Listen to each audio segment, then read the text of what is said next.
जय हिंद दोस्तों। कैसे हैं आप? मैं उम्मीद करता हूं कि आप बहुत अच्छे होंगे। दोस्तों, मैं आपसे अपने दिल की बात शेयर करना चाहता हूं कि इस PYQ सीरीज मुझे पढ़ा के बहुत अच्छा लग रहा है। वो इसलिए दोस्तों क्योंकि इतने ज़्यादा यूनिक क्वेश्चन मिल रहे हैं। इन क्वेश्चन को ढूंढने के लिए हमें 10 बुक खंगालने की आवश्यकता होती थी, वो हमें एक PDF में मिल रहा है। तो दोस्तों, मैं ऐसी आशा करता हूँ कि आपको भी बहुत ज़्यादा मज़ा आ रहा होगा। तो दोस्तों, आप शुरू करते हैं आज का हमारा सेशन।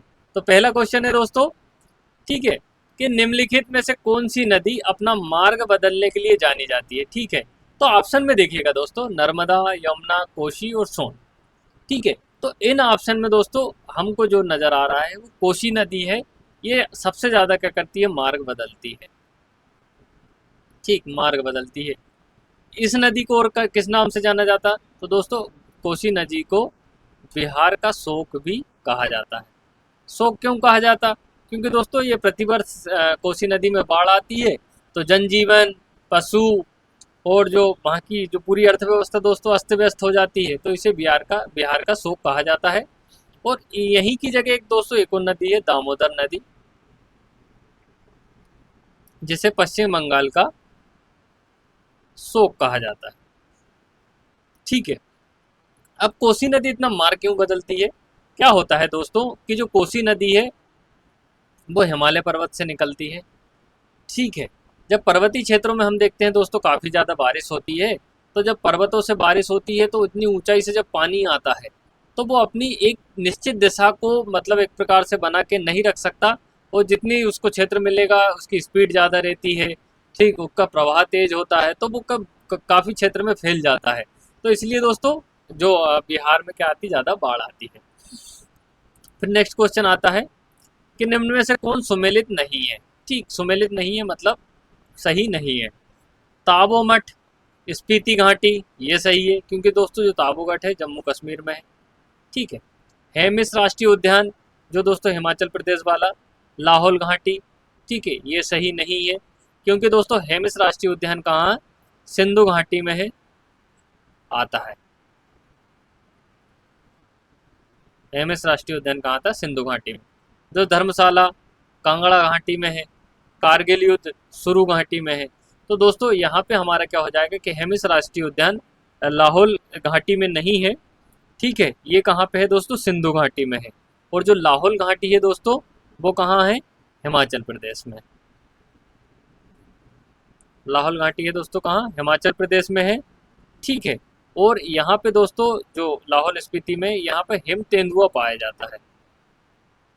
जो हेमिस राष्ट्रीय उद्यान है ना दोस्तों, हेमिस राष्ट्रीय उद्यान में क्या पाया जाता है? हिम तेंदुआ पाया जाता है। हिम तेंदुए के लिए क्या है दोस्तों? प्रसिद्ध है। ठीक है, तो ताबो मठ, स्पीति घाटी, हेमिस राष्ट्रीय उद्यान, सिंधु घाटी, धर्मशाला कांगड़ा घाटी और कारगिल जो है दोस्तों सुरु घाटी में। और हेमिस राष्ट्रीय उद्यान किस लिए प्रसिद्ध है दोस्तों? ये हिम तेंदुए के लिए प्रसिद्ध है।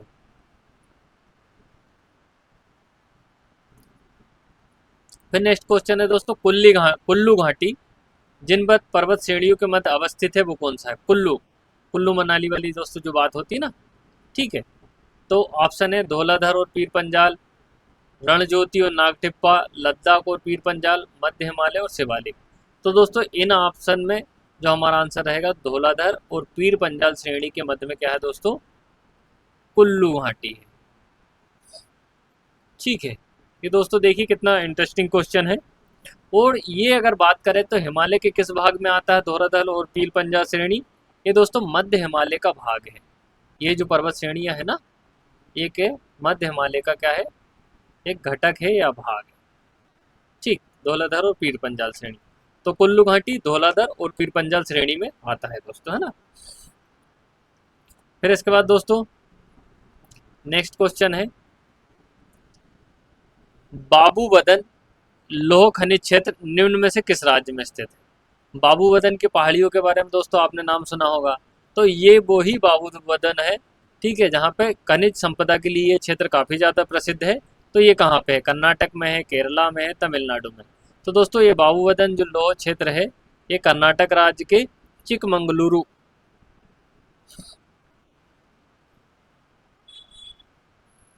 ठीक, कर्नाटक के चिकमंगलुरु वाला जो क्षेत्र है वहाँ पे ये पहाड़ियाँ दोस्तों पाई जाती है। और यहाँ पे लौह अयस्क का काफ़ी ज़्यादा उत्पादन होता है। ठीक, लोहा इसका काफी ज्यादा उत्पादन होता है। फिर इसके बाद नेक्स्ट क्वेश्चन आ जाता है दोस्तों, महाराष्ट्र चंडीगढ़ को नियोजित शहर के रूप में निर्माण करने के पीछे का उद्देश्य क्या था? महाराष्ट्र और जो चंडीगढ़ को नियोजित शहर के रूप में मतलब विकास करने का उद्देश्य क्या था? आधुनिक भारत के सपनों को शहर विकसित करना, बिल्कुल सही। आधुनिक भारत था दोस्तों, जब आज़ाद हुए थे तो हम एक सपना लेके मतलब आज़ादी के बाद कदम रख रहे थे, तो उसमें महाराष्ट्र और चंडीगढ़ को अच्छा विकास करना था। फिर विभाजन के बाद भारत में आने वाले शरणार्थियों को बसाना, ये भी एक उद्देश्य था, क्योंकि दोस्तों महाराष्ट्र जो क्षेत्र है वो भी मतलब पोर्ट लगा हुआ है और पाकिस्तान से यहाँ पे आवागमन होता था। और चंडीगढ़ भी दोस्तों पाकिस्तान से लगा हुआ क्षेत्र है, और यहीं से दोस्तों थोड़े से दूर से वहाँ से क्या होती है, पाकिस्तान और जो भारत की बॉर्डर लगती है। फिर उत्तर पश्चिमी भारत में आकर्षण पर्यटन केंद्र का विकसित करना। और चौथा कौन सा दोस्तों, छठे पंजाब की राजधानी को शहर प्रदान करना। तो दोस्तों 1, 2 और 4 हमारा यहाँ आंसर आता है। ठीक है, 1, 2 और 4। एक क्या है दोस्तों, आधुनिक भारत के सपनों को शहर विकसित करना, विभाजन के बाद भारत में आने वाले शरणार्थियों को बसाना, और कटे पंजाब को राजधानी का शहर प्रदान करना। ठीक है, राजधानी शहर प्रदान करना। तो दोस्तों इसके हमारा आंसर हो जाएगा। ठीक है, फिर इसके बाद नेक्स्ट क्वेश्चन आता है कि स्वतंत्रता के पश्चात भारत में अनेक नियोजित शहर विकसित किए गए, निम्नलिखित में से कौन सा स्वतंत्रोत्तर नियोजित नगर नहीं है? क्या हुआ था दोस्तों कि हमने जब पंचवर्षीय योजना अपनाई थी, ठीक, ये क्या थी, एक नियोजित थी पूरी तरीके से। प्लानिंग कमीशन का हमने गठन किया था ना, तो प्लानिंग कमीशन क्या करेगी दोस्तों, सभी चीज की प्लानिंग करेंगे, जिसमें हमारे नगर किस प्रकार से होने चाहिए उसकी भी प्लानिंग की गई थी। तो कौन इतने जो नगर थे उनमें कौन कौन से नगर शामिल थे जिनको प्लानिंग में शामिल किया गया था, और कौन सा नगर था उसको शामिल नहीं किया गया था? ठीक है, गांधीनगर, चंडीगढ़, जयपुर और भुवनेश्वर। तो दोस्तों जयपुर क्या था, एक नियोजित नगर नहीं था क्या, जिसकी मतलब प्लानिंग नहीं की गई थी कि इसको करना है। जयपुर की क्यों नहीं की गई थी? तो दोस्तों जयपुर जो है वो पहले से ही एक अच्छा नियोजित शहर है।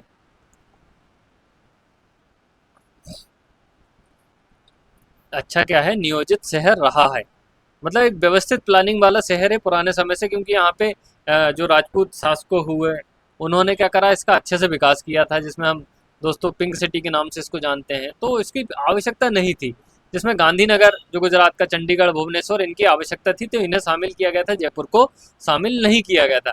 चंडीगढ़ को जो दोस्तों बसाया गया था, या जो उसका आर्किटेक्ट कहा जाता है, वो ली कार्बूजियर है। ली कार्बूजियर ने क्या बनाया दोस्तों, चंडीगढ़ के आर्किटेक्ट रहे हैं। और दिल्ली के जो कहते हैं दोस्तों कौन, लुटियंस कहा जाता है, लुटियंस ने दिल्ली को बसाया, तो ली कार्बूजियर ने किसको बसाया दोस्तों, चंडीगढ़ को बसाया। इसके बाद नेक्स्ट क्वेश्चन आ जाता है दोस्तों कि जो युग्म सुमेलित नहीं है, ठीक है, पश्मीना ऊन बकरी से प्राप्त किया जाता है। जी हाँ दोस्तों, जो पश्मीना जो ऊन है बकरी से प्राप्त किया जाता है, ये हमारे जम्मू कश्मीर और लद्दाख क्षेत्र में मिलता है। ठीक, यहाँ की जो बकरियां रहती हैं उनसे प्राप्त होता है। अंगोरा ऊन खरगोश से प्राप्त किया जाता है, ये भी सही है। ठीक है, और जो अंगोरा ऊन है दोस्तों, ये मुख्यतः चीन में खरगोश से प्राप्त किया जाता है, काफ़ी ज़्यादा हल्का होता है, काफ़ी ज़्यादा गर्म होता है, लेकिन भारत में इसका उत्पादन नहीं होता है। क्यों? क्योंकि जो पशु बलि दी जाती है दोस्तों, खरगोश की हत्या की जाती है, उससे फिर प्राप्त किया जाता है। तो एक प्रकार से जो मानव क्रूर, जो पशु क्रूरता के खिलाफ में हमने क्या बनाया है, एक एक्ट बना है, तो उसके खिलाफ है, इसलिए इसकी लीगल अनुमति नहीं है। मेरिनो ऊन भेड़ से प्राप्त किया जाता है, ये भी सही है। तो दोस्तों यहाँ पे हमारे सभी जो कथन है सुमिलित हो जाएंगे। पश्मीना ऊन बकरी से, याद रखिएगा दोस्तों, है ना। अंगोरा क्या है, खरगोश है, और मेरिनो क्या है, भेड़ है। फिर इसके बाद दोस्तों नंदा देवी चोटी स्थित है। ठीक है, नंदा देवी जो चोटी है कहाँ है? असम हिमालय का भाग है, कुमायूं हिमालय का भाग है, नेपाल हिमालय का भाग है, पंजाब हिमालय का भाग है। तो दोस्तों ये चारों जो विभाजन किए गए हैं, ठीक है, पंजाब हिमालय, फिर उसके बाद आ जाता है दोस्तों कुमायूं हिमालय, फिर आ जाता है नेपाल हिमालय, और फिर उसके बाद दोस्तों असम हिमालय। ये क्या है, हिमालय का प्रादेशिक विभाजन है। तो इसमें जो नंदा देवी शिखर कहाँ है, तो दोस्तों जो नंदा देवी हम देखते हैं उत्तराखंड में, उत्तराखंड वाला भाग कहाँ आता है? कुमायूं हिमालय के अंतर्गत आता है। ठीक है, तो हमारा आंसर क्या हो जाएगा दोस्तों? कुमायूं हिमालय आ जाएगा। और नंदा देवी की सबसे ऊंची ये दोस्तों ऊंचाई कितनी है? तो 7-8, ठीक है, 17 मीटर नंदा देवी की ऊंचाई है। ये कहाँ है दोस्तों? उत्तराखंड में। उत्तराखंड में कहाँ है दोस्तों? चमोली जिले में, चमोली डिस्ट्रिक्ट में ये स्थित है। 778 वो 7817 मीटर है, उत्तराखंड चमोली जिले में आता है। ठीक है, और ये 4 विभाजन है दोस्तों। ये किसके विभाजन है? अपने हिमालय के प्रादेशिक विभाजन। फिर इसके बाद नेक्स्ट क्वेश्चन आ जाता है दोस्तों कि अरावली श्रेणी का निर्माण कब हुआ या किस श्रेणी में युग में हुआ? कैलेडोनियन युग में, हर्षिनियन युग में, मेसोजोइक युग में, टर्सरी युग में। तो दोस्तों ये जो पी क्रेम्बियन जो युग है, ठीक,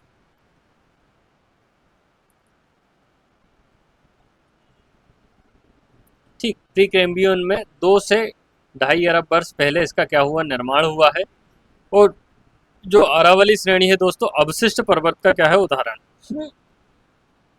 अवशिष्ट पर्वत का क्या है? उदाहरण है। और अरावली की जो सबसे ऊंची चोटी है दोस्तों, गुरु शिखर है। ये भी क्या है? पूछा जाता है।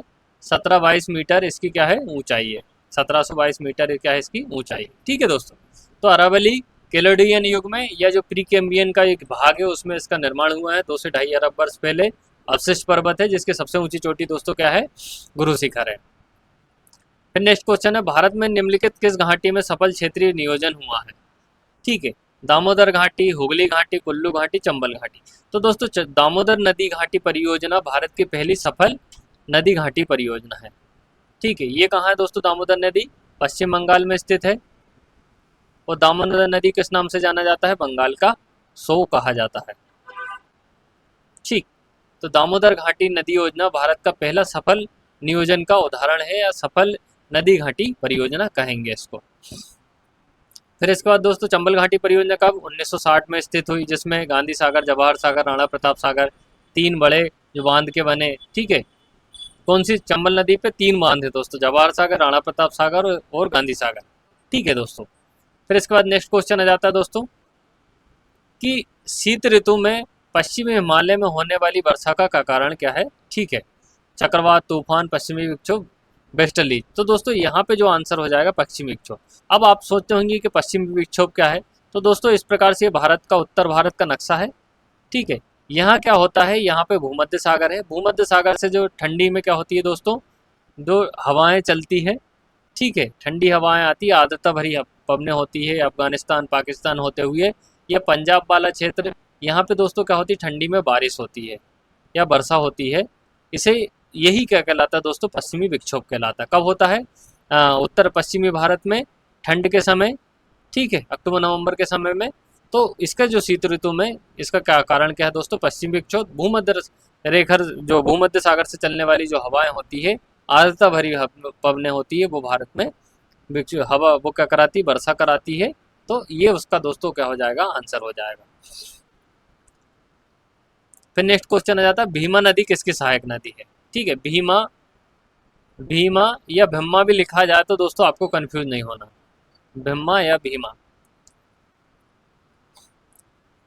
गोदावरी, कृष्णा, पेन्नार, तापी। तो दोस्तों कृष्णा नदी की क्या है? सहायक नदी है भीमा नदी। ठीक है, भीमा नदी किसकी? कृष्णा की सहायक नदी है। और ये दोनों नदी कहाँ है दोस्तों? कर्नाटक में। ठीक है, और जो कृष्णा नदी कहाँ से निकलती है दोस्तों? महाबलेश्वर पर्वत से। और इसकी टोटल लंबाई कितनी है दोस्तों? 1400 किलोमीटर।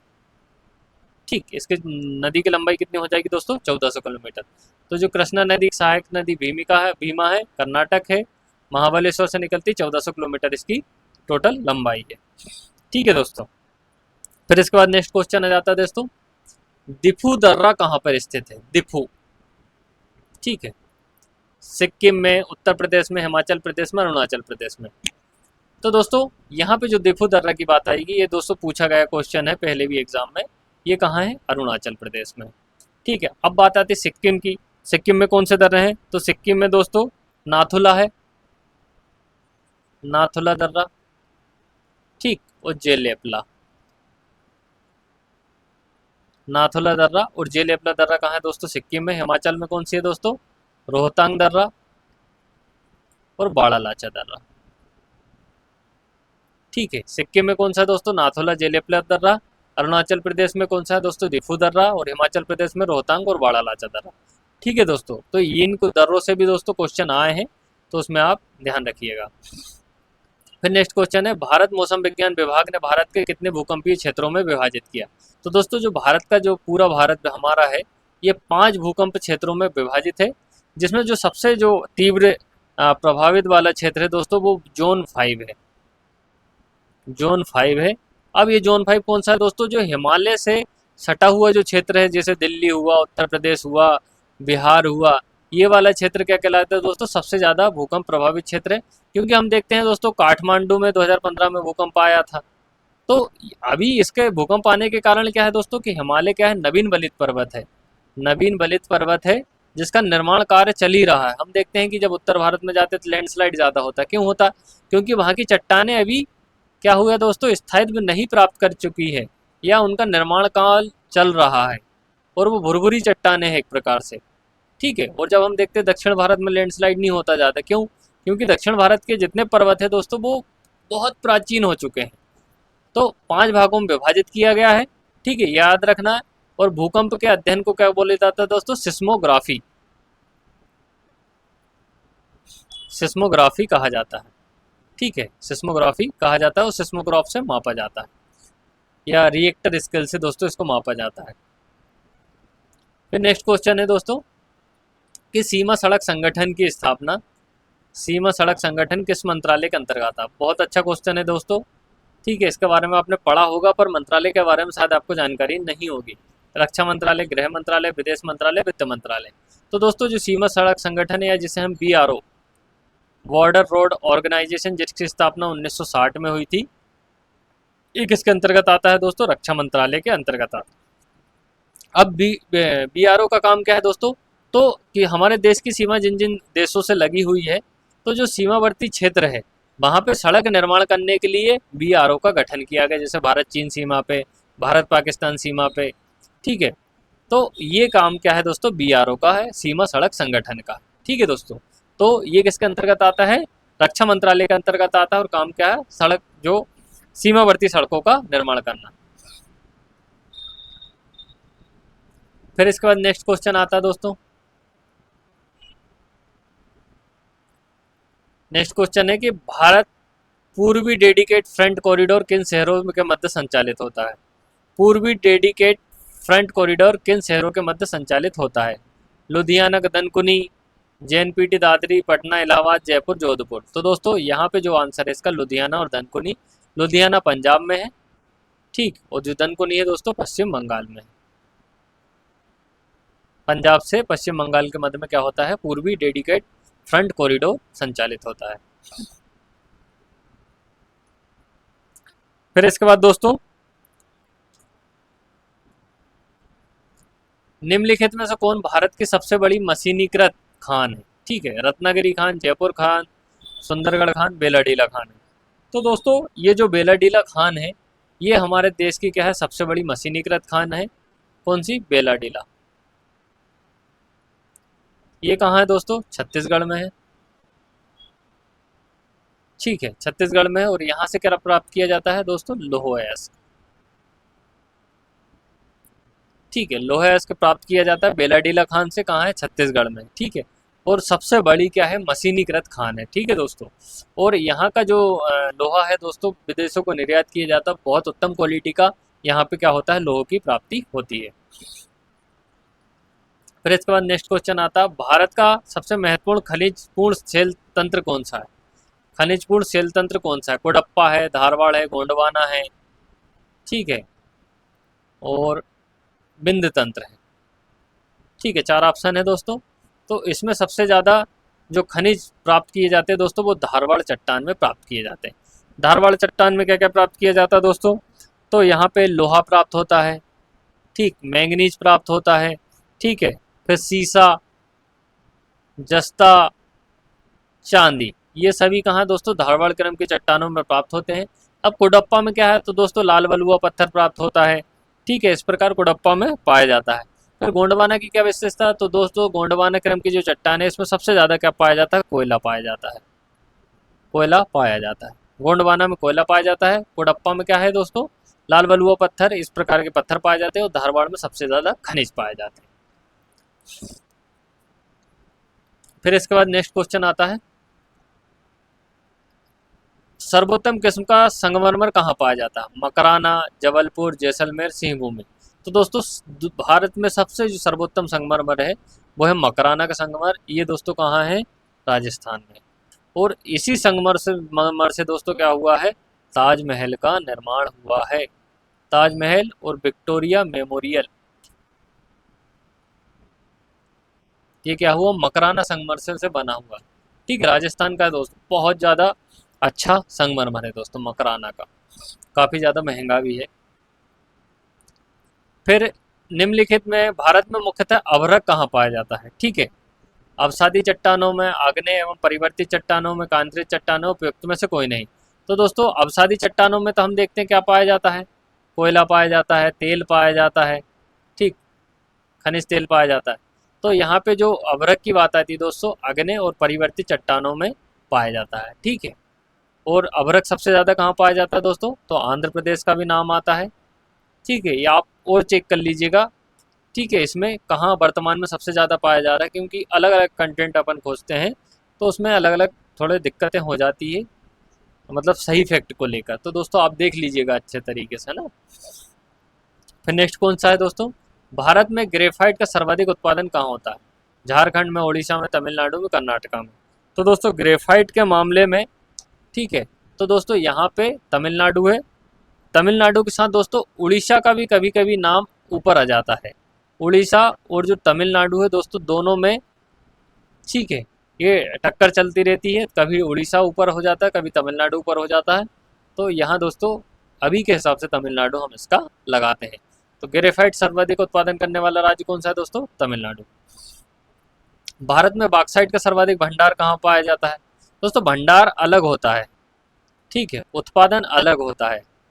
तो जब आप प्री के बारे में दोस्तों, प्री की अपन तैयारी करेंगे, ठीक है, मतलब तैयारी तो हो चुकी है, जब हमारी तैयारी रहेगी तो हम इस चीज़ को भी अंतर करेंगे कि उत्पादन अलग होता है, भंडारण अलग होता है। क्योंकि कभी कभी हम उत्पादन याद करते हैं और भंडारण पे लगाए आते हैं, भंडारण याद करते हैं उत्पादन पे लगाए आते हैं। लेकिन हमें दोस्तों ये बिल्कुल क्लियर करके जाना है, क्योंकि खनिजों से एक क्वेश्चन जरूर आता है। तो दोस्तों बॉक्साइट का सर्वाधिक भंडार वाला राज्य कौन सा है, उड़ीसा है। ठीक है,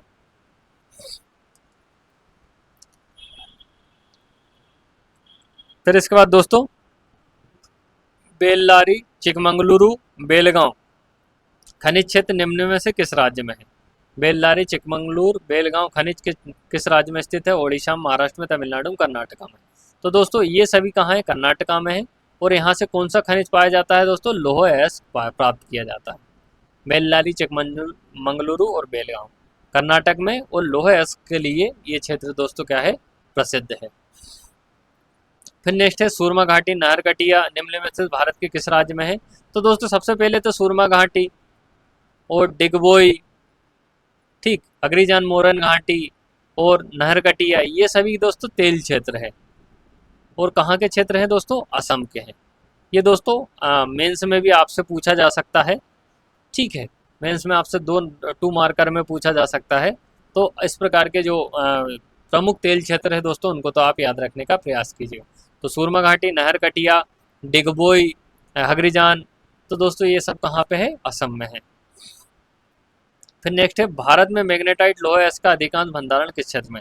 तो दोस्तों हम देखते हैं कि लोह के 4 प्रकार होते हैं, हेमेटाइट होता है, मैग्नेटाइट होता है, लिमोनाइट होता है और सिडेराइट होता है।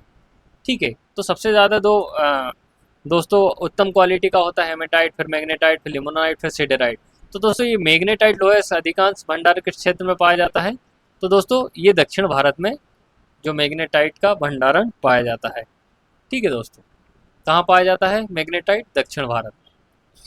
तो दोस्तों आज का हमारा सेशन यहीं पे समाप्त होता है।